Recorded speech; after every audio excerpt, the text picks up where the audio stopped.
A New York Times headline on March 29, 1973, trumpeted the end of the Vietnam War, announcing U.S. forces out of Vietnam. Hanoi frees the last POW. It was the bitter end to a war that, at its peak in 1969, saw 543,000 U.S. troops deployed, and which, until Afghanistan, was our country's longest war at nearly 10 years. But despite that headline and others like it, there were Americans who doubted that the last POW really had left Vietnam.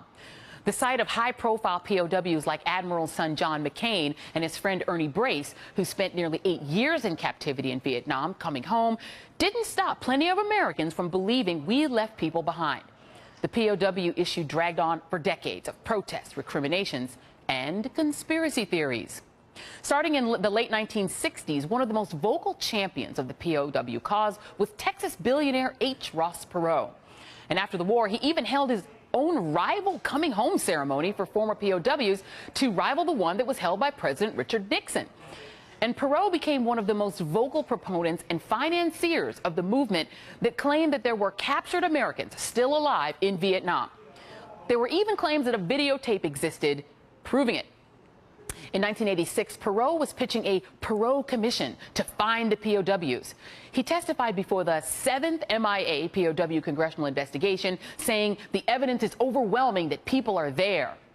When the Reagan administration and Congress rejected him, Perot staged a guerrilla raid to recapture the POWs with a sudden flight in March of 1987 to Vietnam. "I still believe we left men behind," he announced, claiming that his trip was taken at the request of the president. That apparently was news to Ronald Reagan and his Vice President George H.W. Bush, who Perot ran against for the White House a few years later, in part, many speculate, out of frustration over his ongoing fight with the government over the POW MIA issue. Bill Clinton certainly appreciated that.